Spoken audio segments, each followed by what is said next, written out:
good morning, and hello everyone. My name is Jay, and I'll be your host today. And I just like to welcome you all to the Asia's biggest virtual career fair, brought to you by JobStreet. And this event is gonna run through for 3 days, starting 9th to 11th of March. And if you're in search of a job or planning to switch career, I think this is the best time for you to go in and discover the best companies you probably could, probably you're dreaming of, right? And we're talking about big companies like TikTok, Lazada, Grab, HP, and so much more. And the highlights of the events, there's a lot. There are personalized job seekers dashboard, easy registration process, live chat with employers, and so much more actually. And importantly, you stand a chance to win iPad when you apply for a job now. All right. And one of my favorite part of the webinar is actually the event rather, is the webinar pages. And here said, there are a lot of career advices with professional career coaches as well. All right, that's very exciting actually. And today we are joined with Mr. Kelvin Tong, the head of business organizational, head of the business organizational effectiveness from Lazada, which going to talk to us about mentoring program he is leading. Hi, Kelvin. Hi, Jay. Hi, how are you today? I'm very well, thank you. It's a very Great to have you on board as well. I'll pass you over the floor, and I believe we're gonna learn a lot more from you about mentoring. I would say, right? I love to share. Thanks, Jay. All right. Thank you. Hello, everyone. Good morning if you are in my time zone. This is Kelvin. Thanks, Jay, for the wonderful introduction about the whole event. I'm excited to be part of this, and also for the very nice introduction for the role I'm doing. If you may allow me, maybe I'll share a little bit more about myself so that you can have a wider context of why am I talking about mentoring.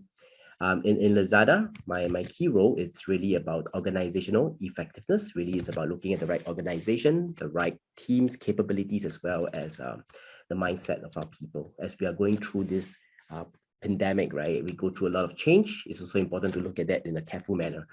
On the other hand, I'm also looking after the youth initiatives where we are as a company and together with our ecosystem and brands want to engage our Gen Zs, our young talents a lot more, creating opportunities for you guys to learn, to learn, and to thrive. So that's our mission. Outside of Lazada, I am also running a couple of nonprofits, but mainly in the space of mentoring for young people and for Singaporeans, where we believe in creating a safe and supportive ecosystem where you can find support anytime you want and be able to thrive in your lives as well. So this, in totality, I guess that's where I am. And today's topic I know was about career mentorship. I think before that, I was asking, Dave, like, hey, what really is the key topic that I should be diving in? And I think they were very nice to help me to sharpen it. There was this tagline that came out that says, finding your next job is about finding your purpose. And a mentor can help you to do that.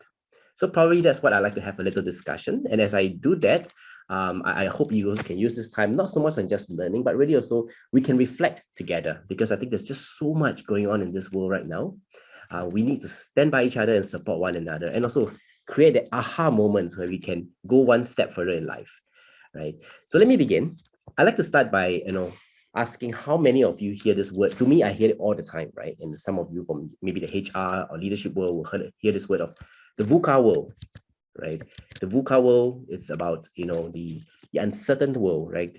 I won't go through the 4 words and definition and all, but really it's telling about how unpredictable this world may be. And when we talked about our career and having to pick the right career or thrive and enjoy the career that we're in, really, with such unpredictability in this world, how many of us can really say that we are in control of our careers? I can't say that. I didn't plan my career and I didn't walk the plan. I mean, even if I did, I wouldn't have walked the plan that I've made, right? I really took a step at a time. I really navigated and learned with the help of mentors, how to make important decisions one step at a time. And this because, the career directions and opportunities may not go exactly the way we want. How easy is it for us to accept that? Many times I find myself, if it doesn't go the way I wanted, I start to then feel upset, disappointed. Over time, I start to, if I'm already in a job, I start to lose purpose, joy, And then, that's the moment, where many of us start to say, oh, now there's this problem at work, there's that problem, oh, my pay is not big enough, it's not high enough, the culture is not good, right? And a lot of other things start to appear at that point of time. Now, coming from a HR person, one of the things I notice about organization is that sometimes when we start to lose that focus and we start to lose that fire in us, a lot of other things start to come out. So this word purpose is so important for us, right? But what then? What then is purpose? Is a huge word, right, isn't it? Purpose is a very huge word. What then it is? I would like to keep things simple. In my natural style, I like to keep things as simple as possible, right? So purpose really is about knowing why you exist. And if you say career or work purpose, it's about why you exist at work. And if you're seeking a job, then why are you seeking that job? And why do you think why you exist in that new role? So it's a big question.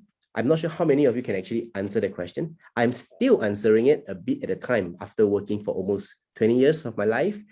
This is something I'm still asking myself every time. And the seasonality does impact the purpose, right? Because my purpose is not one big purpose. It's about that purpose at that point of time. So I want to encourage you, if you haven't found a purpose, it's okay. Keep seeking, keep finding. But I believe that a mentor can help you to do that. So how I like to spend the next maybe 10, 15 minutes or so is to really talk a little bit about this thing called purpose, sharing a little bit about how maybe my own personal story, as well as how we can find our purpose. Maybe I might have be oversimplifying it because I know that some people run 3-day workshops, boot camps just to find purpose, right? But let's talk a little bit. Hopefully, it could help you to reflect and also to help you to find that the direction that you're looking for.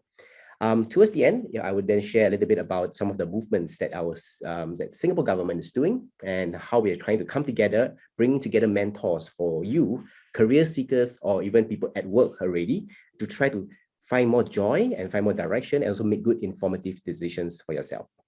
And of course, the last part, I'd like to wrap up by sharing a little bit about, what are some of the things that Lazada prides ourselves in doing for our young talents or for our talents in general.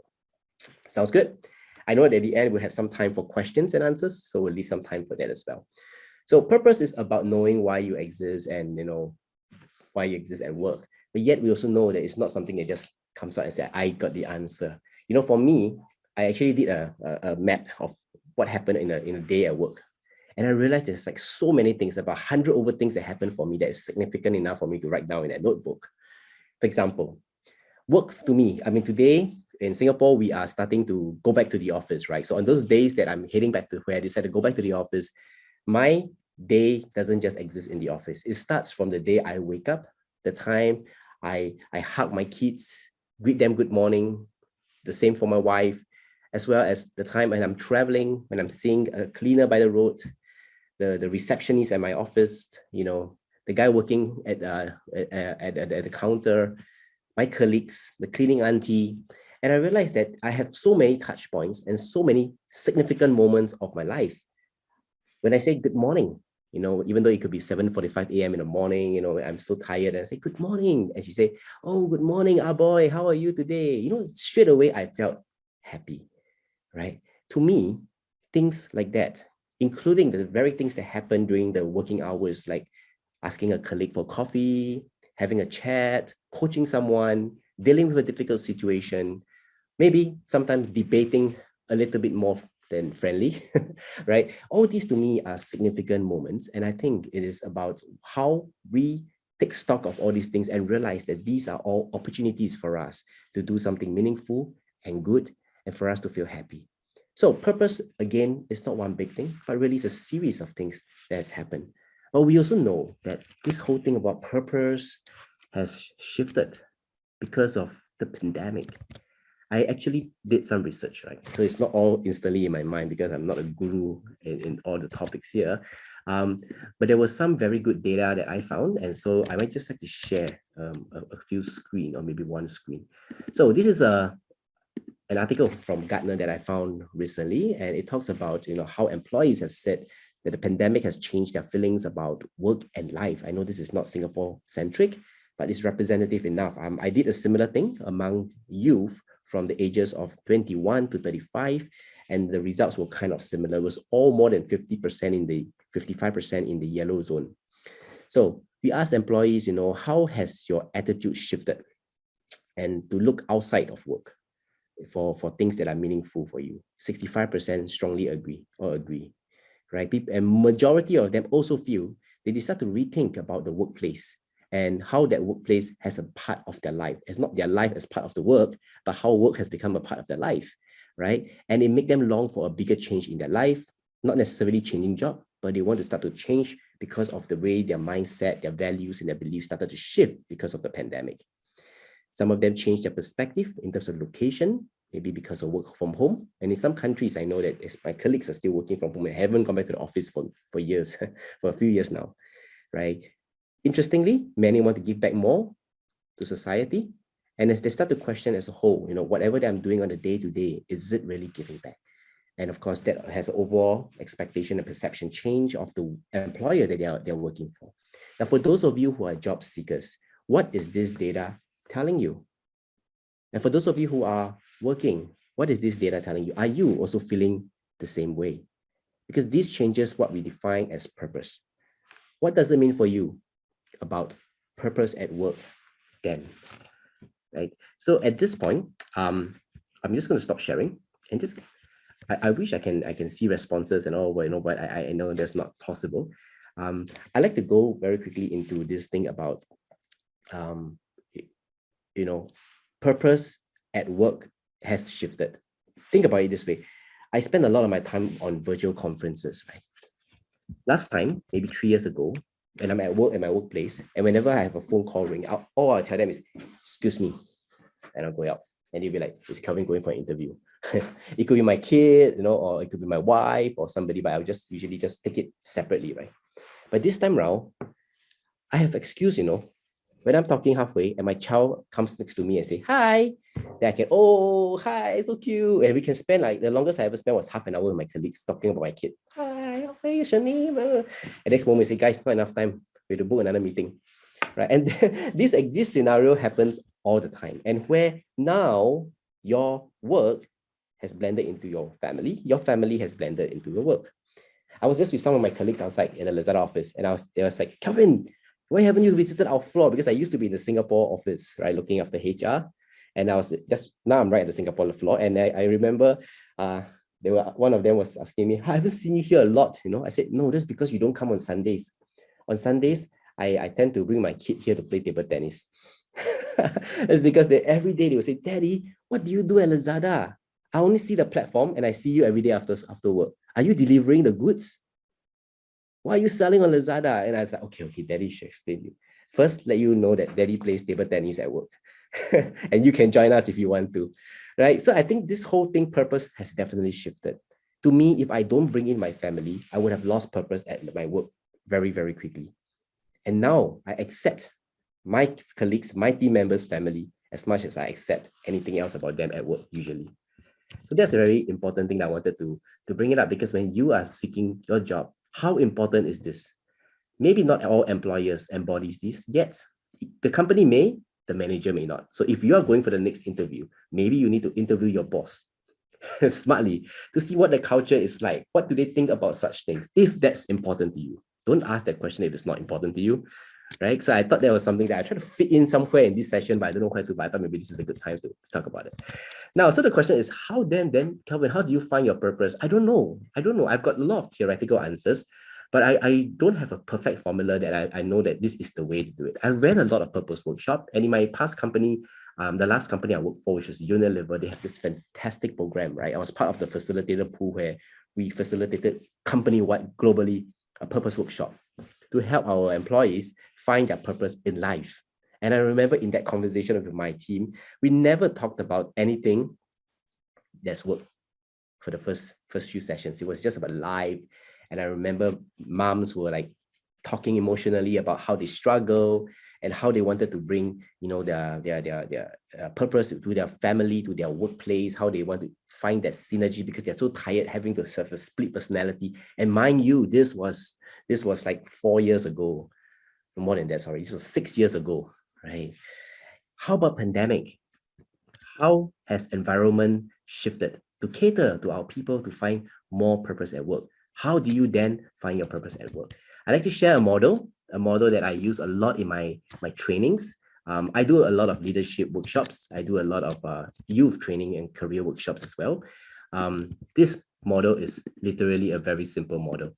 So it is the Robert Dilts iceberg theory, and it talks a little bit about how do you understand a person and how do you then work well and influence the person well.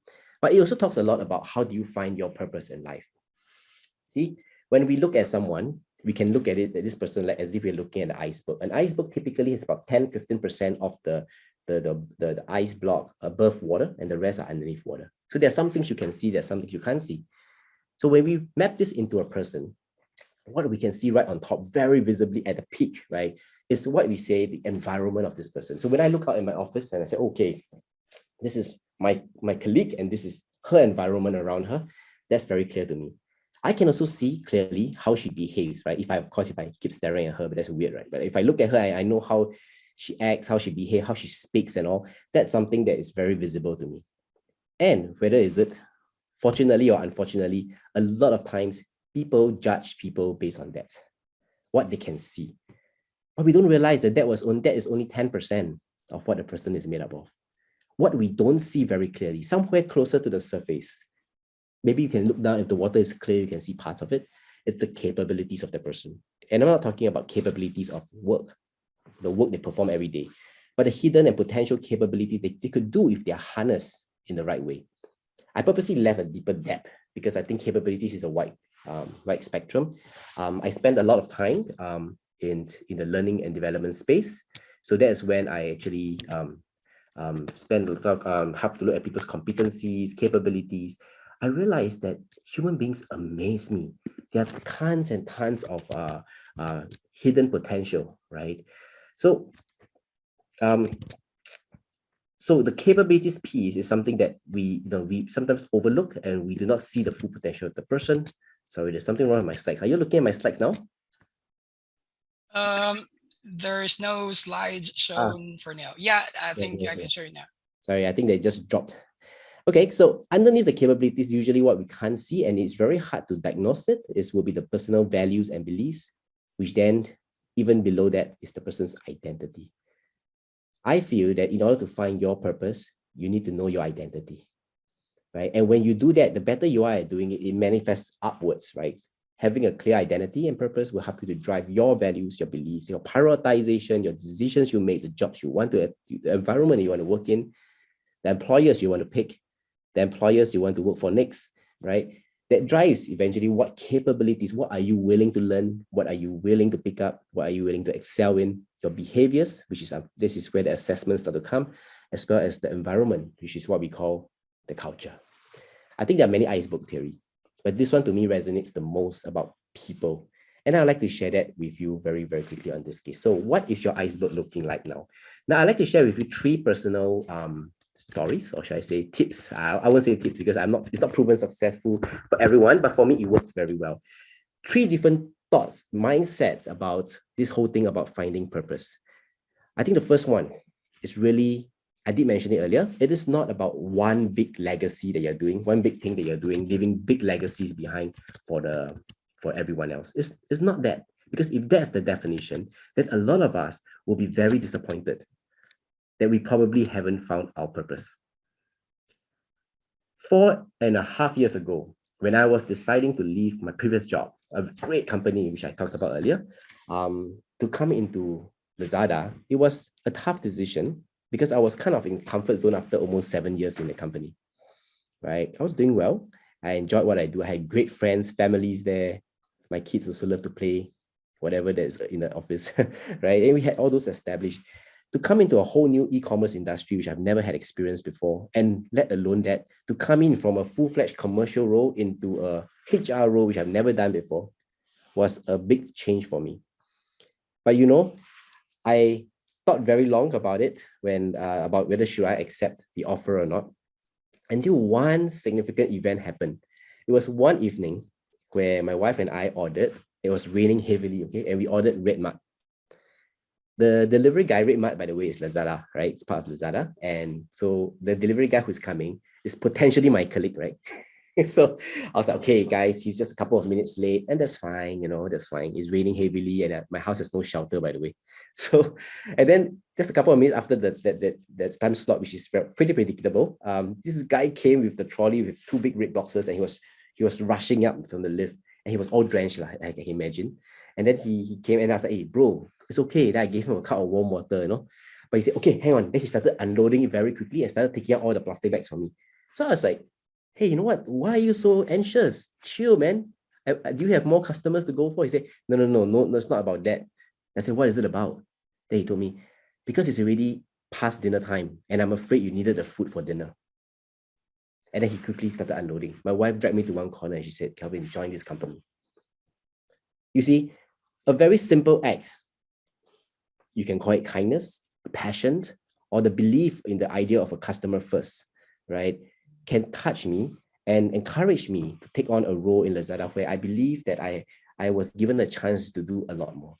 Your purpose in life, that guy's purpose in life, I won't reveal his name, but eventually I did say hi to him, is someone, he has a huge impact and a lot of spillover effects on the people around him. Guess what is my number one value since I came to the company? Customer first. His gesture, his act has left a deep impression. I believe in many ways, he has left a legacy. Maybe to him, he didn't realize it.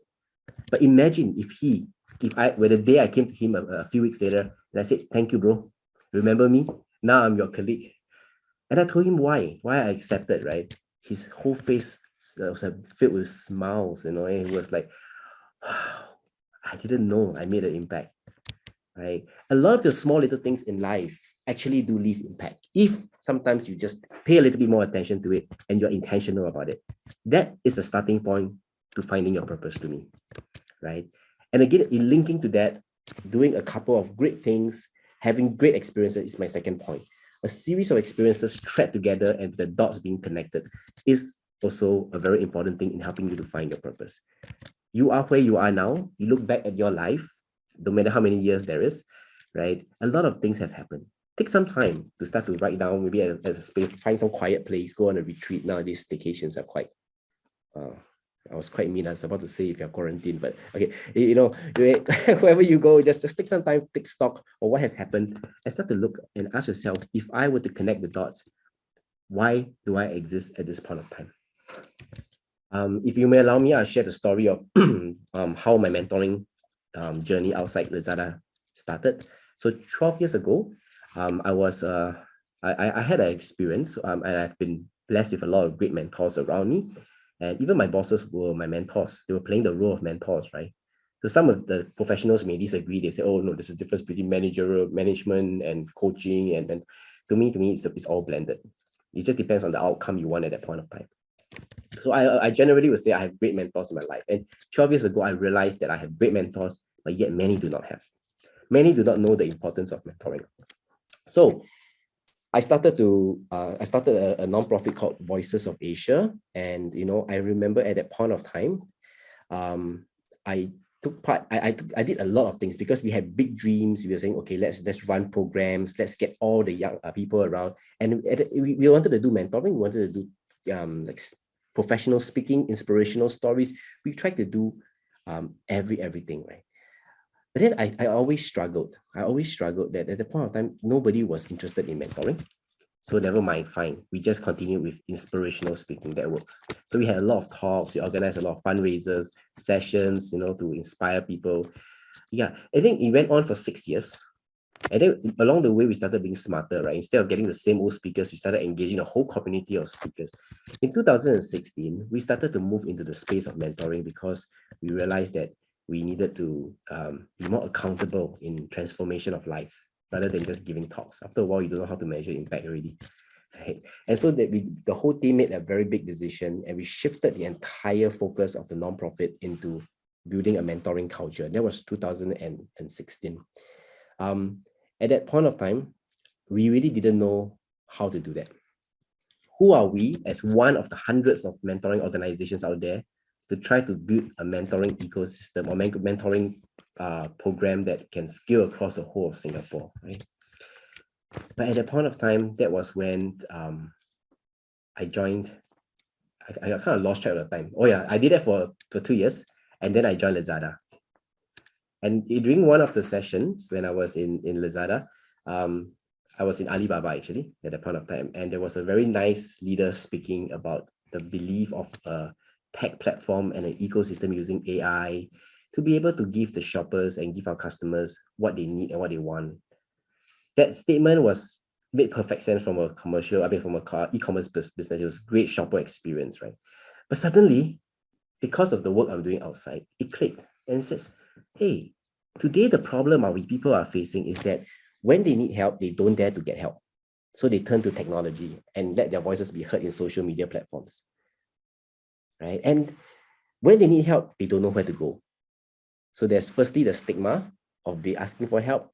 There's secondly the knowing where to go as a single place, a single source of truth, right? And then thirdly, finding the right effective help and support. If this continues, right, there's only one way the whole social environment will go, which is down, because the needs of the people are really growing. So that was where my team and I say, hey, why don't we build a ecosystem for mentoring? I said, are you crazy? Are you crazy? How are you going to do that, right? This is like a full entrepreneurship job. But I was very blessed at that point of time because of my learning from like Lazada and how we build ecosystems. And I also learned from a lot of other partners, friends, our brands and all, a lot of advisors, and plus a whole group of young people coming forward and say, Kelvin, we will help you to run it. Right. So that's when I started realizing, wow, if I look back at my background, I came from a commercial or business background. I know how to run a business, right? I love mentoring. And then now I learn about technology and ecosystem. I started to put hashtags into a lot of my life to start to, these are the key themes of my life, right? And so at that point of time, we actually built out the prototype, which was then launched, which is also that web platform that I will show it later, a place where you can find mentoring. And this time is a national project. It's no longer just a few people, but a whole nation coming together to provide mentoring for young people and for even the not so young people as well.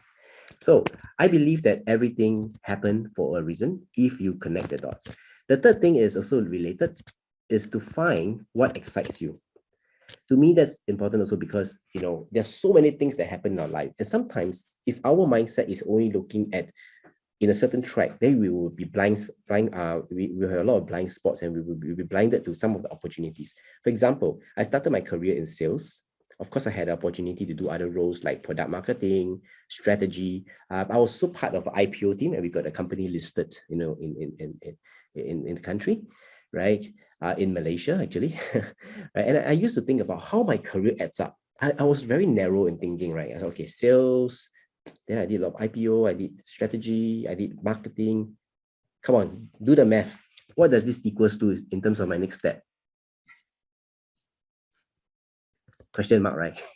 And many times we look at career and the next step we take in that fashion. This should be something. Yes, I did talk about connecting the dots. I'm encouraging you to connect the dots in a wider perspective. If you are in sales, it doesn't mean you must be in the sales track. At the later stage of my life, there was a lot of few of my mentors who keep asking me this question. I don't like it, but they keep asking me, right? What do I really like about each of my role? So I started going into it and said, okay, in sales, I really enjoy. Actually, to be honest, I'm not enjoying the process of like, submitting proposals, submitting tenders. I'm not enjoying that process, but I love results. I love to see results. I love meeting people even more. I love working with my people even more, right? I love to help my customers innovate. I love to help my customers solve their problems. Okay, so Calvin, sounds like you're very good in a sales career. I say, yeah, that's my sales career. But later, through the work I'm doing in terms of strategy, IPO, ecosystems, the work I do with Voices of Asia, right? And in recent times, like Mentoring Alliance for Action, I realized that new hashtags started to form in my life, and it excites me as well. For example, I love to drive movements. When I see a social need, an impact, a social need, an opportunity to make an impact, I love to start a movement. I love to work with people to create big impact together. I don't know why. But this never came out when I was in my first 15, 20 years of my career. It was only in recent time. I love to deal with change. So when COVID hit, it became an opportunity for me because there's just so much needs there are in society, right? Be it from the young, the elderlies, be it from the middle age like me, right? And even from things like the environments and so on and so forth. This is the season where we need movers and shakers of the world to step up. I saw an opportunity, and this is a time where we need people who love to deal with change to step up. So when I asked myself, I just did it recently, a stock take of all the things that excites me in my life. Actually, when you put all the hashtag together, you kind of know where to go in the next opportunity. And that's where I know, right, how I can ask my employer questions, ask about the environment, ask if they support such belief to help me to find and land myself in the right places. So that's the number 3, to know what excites you. But there are a lot of personality tests and all this that you can also use, which will help you to make good decisions. Inclinations, are you more of the thinker, the feeler? Are you more of the driver? Are you more of the carer kind of thing? So all this helps, right? So I will encourage you at this point, stock take and start to put your personal hashtags and see these are the key themes of my life. Then with all these, with good reflections, right, continue to get professional advice from people who knows about this. Of course, a mentor, if you have a mentor can help you to come up with those hashtags as well. Right? But if you don't have, then on your own, this is some of the things you can do. But I will never miss out the last stage, which is to then find a mentor. Right? So finding a mentor is something that I will come to very quickly before I wrap up. But I also wanted to just close off by saying that with all those things you did, please look within your organizations and see how your hashtags can fit in. Today, organizations are evolving. They no longer just look at your direct KPI. They are more open to create an environment of purpose where they allow you to take on more roles.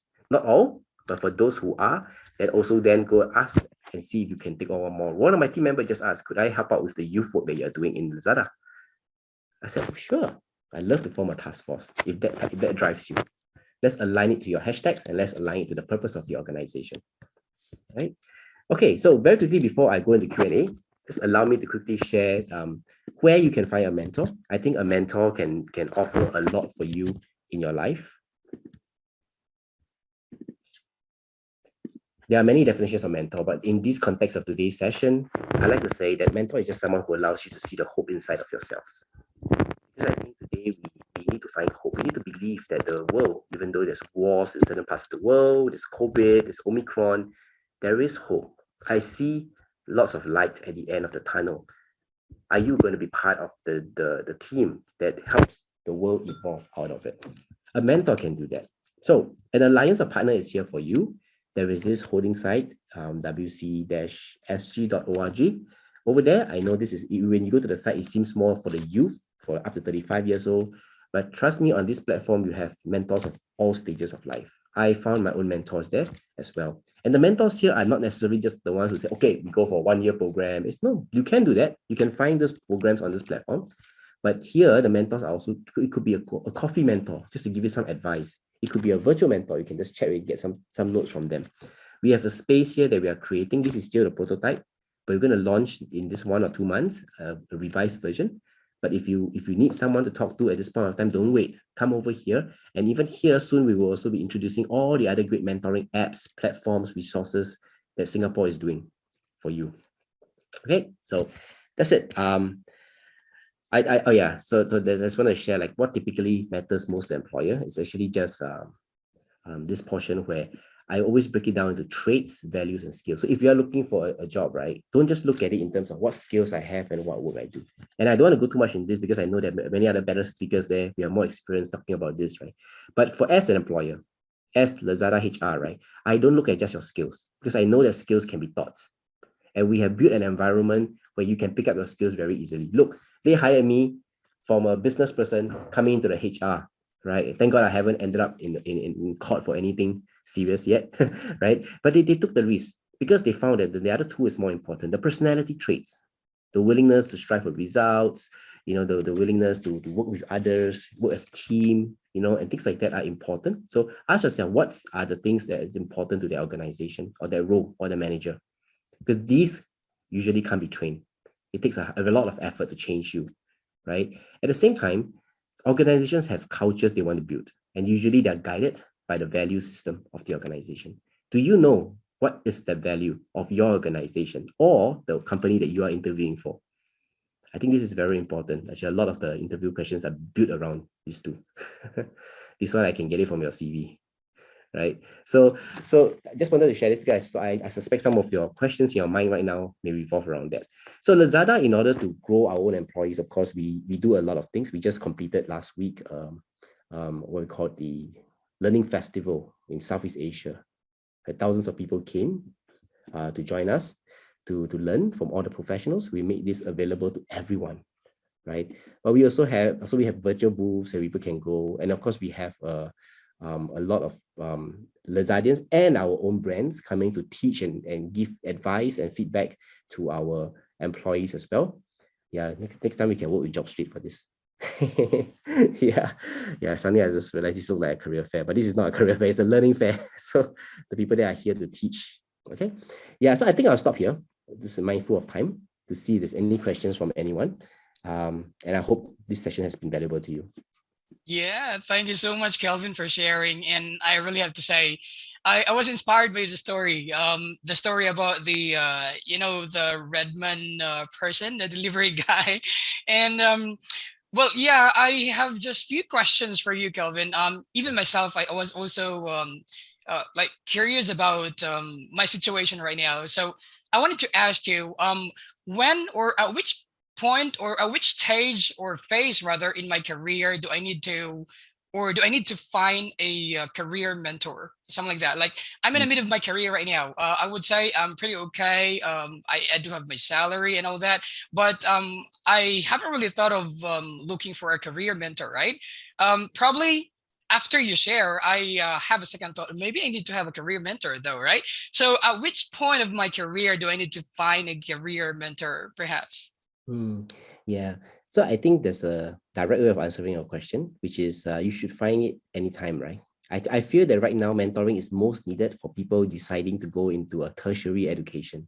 I mean, in general, if they are going into tertiary education, because when I work with students from the universities graduating, for example, a lot of them already came from the mindset of, okay, I'm already in this course, so what can I do next?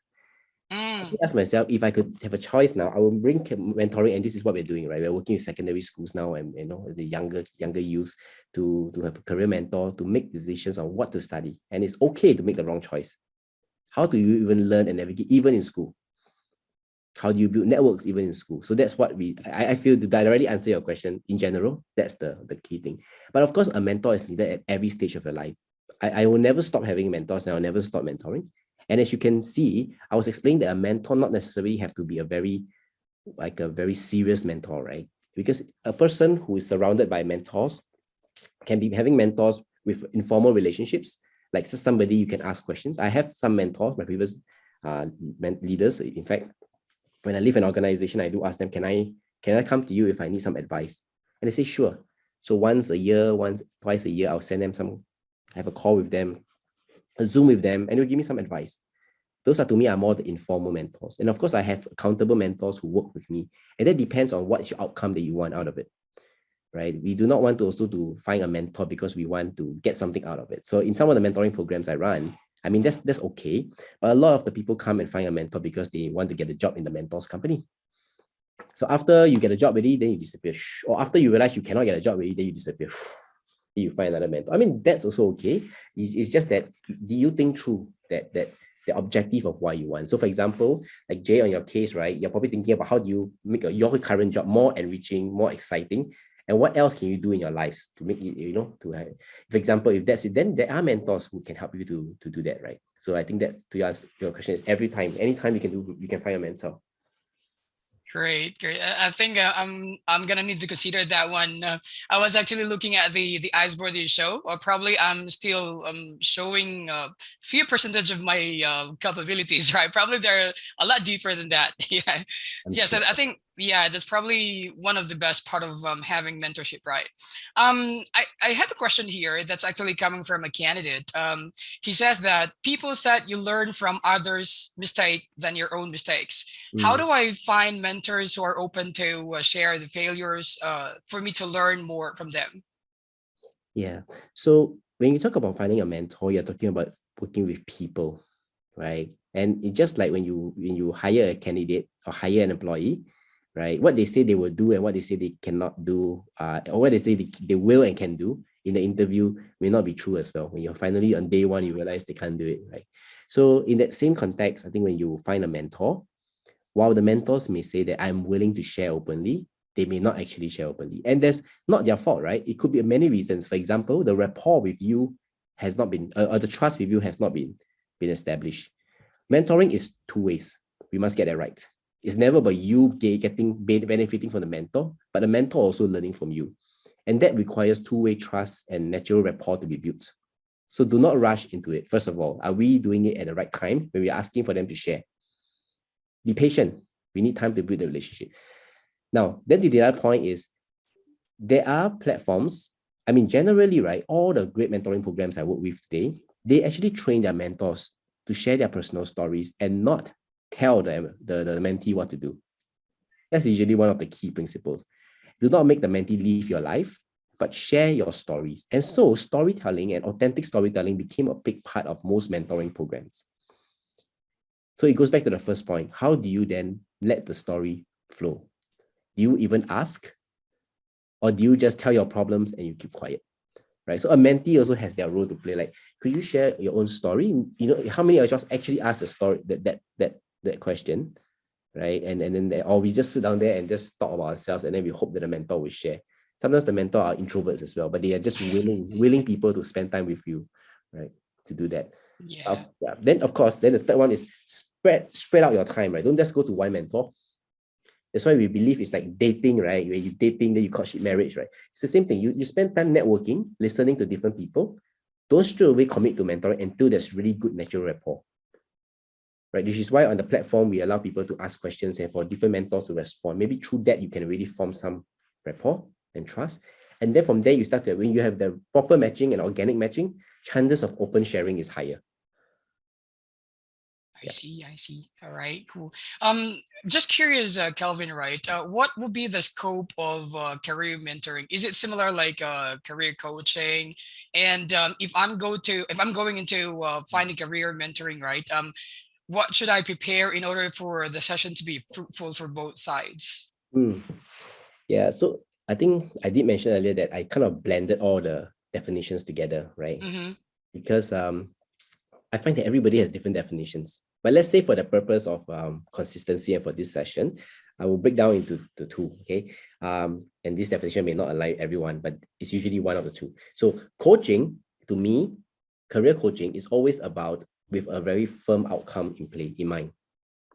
So for example, I am a sales coach to a lot of people out there. People who come from HR, like me, I'm from a commercial to HR, right? And I can go back commercial anytime. People who are moving across, job roles. I spend a lot of time coaching them because that's my area of expertise. For example, how do you sell? How do you come up with a sales plan? How do you negotiate? How do you ask powerful questions? I actually help and do a lot of coaching and role playing with people like that. There's a very clear outcome that I want for the mentee wants, and so I spend time with this person to do career coaching. Career mentoring, on the other hand, is broader. It's about life. It's about the ability to ask powerful questions, a balance between asking questions and sometimes telling and sharing, right? And getting them to uncover it themselves. So I know some people call this coaching and the other one mentoring and then vice versa. But I think that the key thing here is that there are two things. To us, at least in the mentoring work we do, everything is mentoring. Whether you are one-to-one, or one-to-few, or one-to-many, and you're learning, you're supported in communities, you are also being mentored, right? Whether you are accountable, you're doing skill-based mentoring, or you're doing life-based mentoring, that's still mentoring to us. So it's just a matter of your objective of being together with somebody, right? That's why it's good to have a mix, up to 3 to 5 mentors. Some are coaching you in specific areas, giving advice, sharing the example. Some are more about life. Some is really just a little buddy, a peer mentor who's listening to you. And for me, I have reverse mentors. I love to have mentors from school to tell me about what's happening. My daughter is going to be a teenager soon, so I also like teenagers telling me about what's happening in their world, right, and things like that. Great, right. Kelvin, as a career mentor, right? I was just actually thinking if someone with zero experience in tech, but would like to make a mid-career switch, right, for into a tech position, where do they need to start, or should they start looking for a career mentor first, before switching to a career? Hmm. I think definitely a mentor is at least maybe I'm biased lah, but a mentor is a baseline lah. It's a must-have, irregardless. It's just Mm, what kind of mentor, right, that you need to find. As I mentioned, right, a different kind of mentors can help you. And then a mentor can help you more specifically if you know your objectives. So the question goes back into when you say tech, what do you mean by tech? For example, I never thought of myself as a tech person. You give me numbers, P&L, look at spreadsheets and report cards and scorecards. I'm very good at that. You look at me from looking at people decisions, looking at HR stuff. I've also learned how to be good at that, right? If you ask me to go into tech and to do a product role, I never thought I could do it. Hey, but hey, look what because of my work outside with the government, I have to build an app, right? And I had to hire my own tech team. I had to spend time doing product reviews on the weekends. We made a lot of mistakes. Like MVP didn't work out. We didn't manage to raise the fund, and we were rebuilding and rebuilding again. I think I've learned something. Now the question is, how? Firstly, is that the tech that I want? Product development, or is it really just is it the technical expertise like coding and all this? Within tech, there are also non-tech roles, right?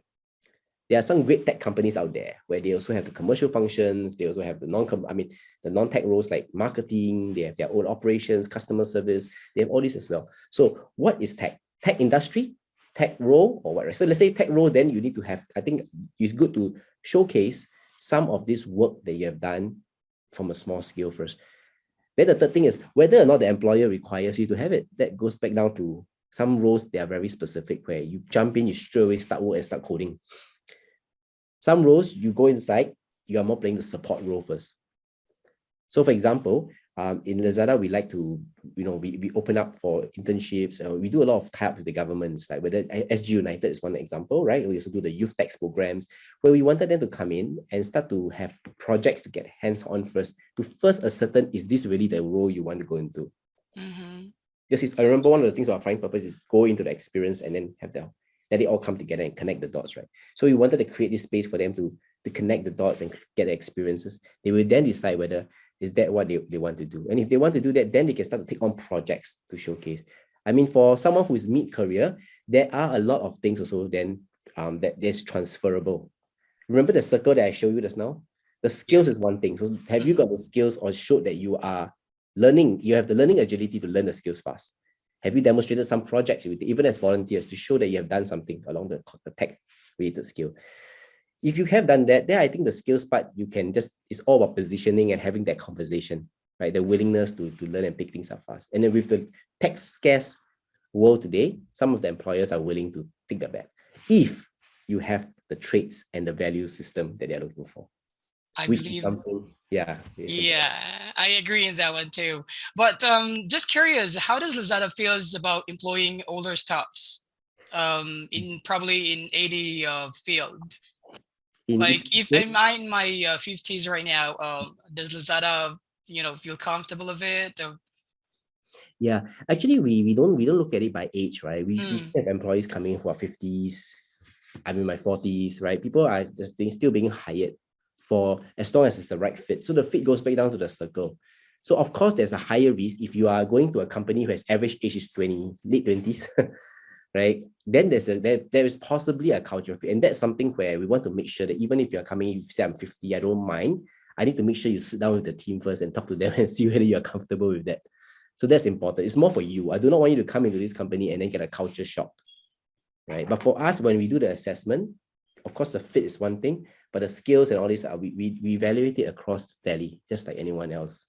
So it's not about the age, lah. It's just about the fit for you. that's good to know. That means everyone is actually welcome, right? And there's no discrimination of the age. Yeah. Okay. I probably have one last question for you, Calvin, right? Just curious, how do I need to find, or how do I find a good career mentor? When I say good career mentor is like, understands, or does all the career mentors understands my needs, or understand what I wanted to be progress with, right? Mm. Are all career mentors like that, or do I need to find it specifically for what I need? Yeah, okay, so because I got to drop off at the hour, so I just do a quick one. It's really about find the right program. A good program will have a good program management, good training for the mentors. And even if the mentors are not the right one, they have somebody else for you. So that's the first thing. If you're doing a match generally, that means across finding them publicly, then it's about starting with more, connecting with more people first. And then as you talk and get advice from them, then you start to see who you feel you can put your trust in to take you a bit deeper, a bit further in your life. But there are great programs. If you go to the website I shared earlier, you can actually see that there's a lot of programs there, and mostly are career mentoring programs. So you can see which one you like, talk to the organizers, and write into them as well. Right. Thank you so much, Kelvin. And thank you once again for joining us today and answering all the questions. It was really a pleasure having you us now. And we actually reached the end of a webinar. Thank you so much again. But our virtual career fair, for those who are actually watching us right now, is gonna run through, like I said, until March 11. It features over 100 companies looking for top tech talents to put your best foot forward.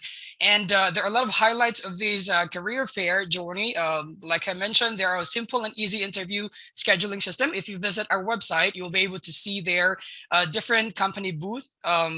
You can also get their career advices with professional career coaches. And the biggest highlight that I'm so excited with is your chance to win iPad when you successfully apply and successfully fill in the role when you apply for a job now. All right. So I'm really sad to say, but that's it for today. But we're still gonna see you around within this career fair journey. And thank you so much for your time and attention, everyone. And see you all again soon. You all have Thank a great day. Thanks, Kelvin. you, everyone. Thanks, guys.